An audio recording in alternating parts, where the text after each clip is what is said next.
Fala pessoal, mais um vídeo aqui no canal Veni Casagrande. Como vocês podem ver, um vídeo na base da correria, na base do improviso. Estou dentro do carro, a caminho do SBT para fazer o programa que eu faço diariamente. Diariamente não, né? De segunda a sexta-feira, a partir de 1h10 com o horário político.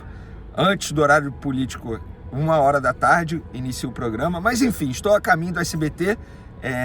E eu tô gravando esse vídeo aqui na base da correria para trazer para vocês todos os bastidores da saída, da demissão do técnico Tite. Vocês já puderam ver aí nas outras redes sociais que o Flamengo anunciou por volta das 7h30 da manhã que o Tite não é mais treinador da equipe rubro-negra e que o Felipe Luiz irá assumir essa função de maneira interina. Claro que, se ele for muito bem, vai ter uma pressão muito grande na próxima temporada para ele ser efetivado. Mas, no vídeo de agora, a gente vai contar esses bastidores. O que levou à decisão do técnico Tite? Essa decisão já estava tomada antes do jogo contra o Atlético Paranaense ou foi depois? O que aconteceu? Eu vou dar um spoiler. Envolve também o goleiro Matheus Cunha. É isso mesmo que vocês estão ouvindo. Vou trazer também o valor da multa rescisória que o Flamengo vai pagar. Isso tudo e muito mais no vídeo de agora. Mas antes, pessoal, gostaria de fazer aquela indicação para vocês. A nossa parceira KTO, a melhor casa de apostas esportivas do Brasil. Lá você encontra as melhores odds, os melhores mercados, tudo que você precisa para fazer sua fezinha, sua aposta e garantir uma grana extra. Quarta-feira tem jogo da Copa do Brasil. Flamengo e Corinthians no Maracanã. Tem também Atlético Mineiro e Vasco da Gama, dois grandes jogos, duas boas oportunidades para você utilizar o cupom VENI na KTO e garantir aquela free bet, aquele bônus extra e com certeza, quem sabe, ganhar aquela graninha extra, que é sempre bom, né? Também não deixe de se inscrever no canal, dê a moral aí, ativa a notificação, solta o dedo no like também no vídeo, que isso ajuda demais. Se quiser colaborar de maneira financeira, tem o Pix aí na descrição. Vamos para as informações, vamos lá, vamos contextualizar. O Flamengo foi eliminado na quinta-feira para o Peñarol de maneira vexatória. E de lá para cá tinha uma pressão muito grande para a saída do técnico Tite. Muito mais uma pressão externa, também tinha uma pressão interna, porque muita gente ali ao redor do presidente Rodolfo Landim gostaria da saída do Tite logo após a eliminação na Libertadores para o Peñarol. Mas, como eu trouxe para vocês aí nos últimos dias, o Landim, ele não é muito adepto de demissões. Ele gosta de confiar, de tentar reverter a situação com o treinador. E era isso que ele estava mantendo, era a decisão dele, era assim que ele iria até o fim. Veio o jogo contra o Atlético Paranaense no último domingo, o famoso ontem, e o Tite foi xingado, foi hostilizado antes de a bola rolar, durante a partida e após a partida mesmo, com uma vitória, digamos, de maneira heróica, com o gol do Gerson ali nos minutos finais. E o Flamengo e a torcida presente no Maracanã xingou muito o técnico Tite após o apito final. Me lembra muito o caso Abel Braga. Vocês vão se recordar que em 2019 o Abel Braga também venceu o Atlético Paranaense dentro do Maracanã de maneira heróica, virada, e logo depois ele pediu demissão. Isso precisa ser dito. Foi o Abel que pediu demissão, não foi o Flamengo que demitiu o Abel Braga. Na ocasião, o Abel Braga soube nos bastidores que a diretoria já estava conversando com o Jorge Jesus, não gostou da postura da diretoria e então pediu a demissão, mas ele já seria demitido, enfim, o Abel Braga não iria continuar. Mas o cenário foi o mesmo. Após uma vitória heróica contra o Atlético Paranaense, com o Abel Braga xingado, o Tite também foi xingado após o apito final. Beleza. E aí veio a entrevista coletiva do técnico Tite. A entrevista coletiva não é o forte do Tite. A verdade é essa, né? Ele sempre rola, ele nunca responde de maneira direta, sucinta, sai sempre pela tangente. Ontem, visivelmente cabisbaixo, estava muito abatido o técnico Tite, emocionalmente dava para perceber isso, e durante o jogo também, grande parte do jogo era o Matheus Bachi, ou o Titinho, como grande parte da torcida do Flamengo está chamando o Matheus Bachi, que é o filho do Tite e auxiliar do Tite também. Era o Matheus Bachi que estava na beira do campo. Em determinado momento, eu vi com meus próprios olhos que não tinha ninguém à beira do campo. Todo mundo sentado ali no banco de reservas, ou seja, assim, demonstrando, digamos, uma certa... não vou dizer... Beleza, ele foi relaxado, talvez, ou não se importou tanto com a partida, mesmo o Flamengo jogando muito mal. Veio a entrevista coletiva do técnico Tite E aí, nessa entrevista coletiva, ele muito abatido, e teve uma pergunta que foi crucial para a decisão do Rodolfo Landim em demitir o técnico Tite. Ele foi questionado, confesso que eu não sei o nome do jornalista, senão eu mencionaria aqui, ele foi questionado sobre o Matheus Cunha. Se o Matheus Cunha seria mantido na Copa do Brasil mesmo com a queda na Libertadores. E aí o Tite foi e respondeu que ele iria seguir com a decisão dele, ou seja, de botar o Matheus Cunha na Copa do Brasil, mesmo com o Flamengo eliminado na Libertadores. Vamos lá, gente, nada contra o Matheus Cunha, mas ano passado o Matheus Cunha falhou na eliminação para o Olímpia na Libertadores da América, na época era o Sampaoli, se não me engano, que tinha a decisão de botar o Matheus Cunha. Ele falhou na final da Copa do Brasil contra o São Paulo, também, isso precisa ser dito, tá? E falhou recentemente em 2 gols que o Flamengo sofreu para o Grêmio, numa derrota para o Grêmio lá em Porto Alegre. Então, o Tite foi questionado sobre isso. Vale mencionar que a diretoria do Flamengo fez um esforço absurdo para trazer o goleiro Rossi.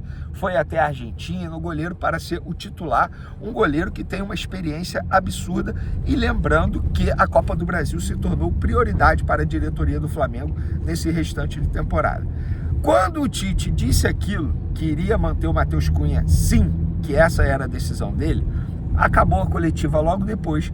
E até um bastidor para vocês, uma pessoa da diretoria do Flamengo, não é do departamento de futebol, mas é da diretoria, uma pessoa grande, vou dar a letra, é um VP, um vice-presidente, me mandou mensagem com um print da minha postagem no Instagram com a declaração do técnico Tite. Me mandou o print e falou: Vene, ele disse isso mesmo? Porque eu não acompanhei a entrevista coletiva.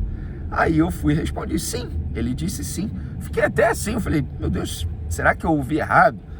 E, assim, fui até rever a entrevista coletiva para ver se de fato eu tinha colocado alguma palavra errada. E não, eu botei exatamente o que o técnico Tite disse. Beleza.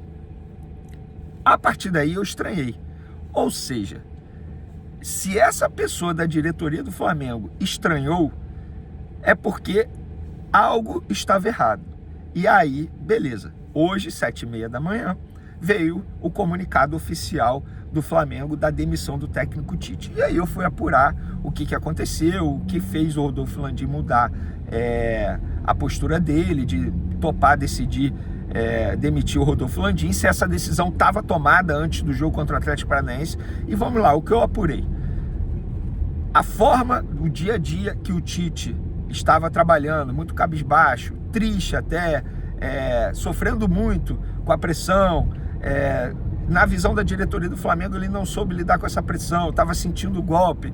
E a gota d'água foi quando ele disse que iria manter o goleiro Matheus Cunha.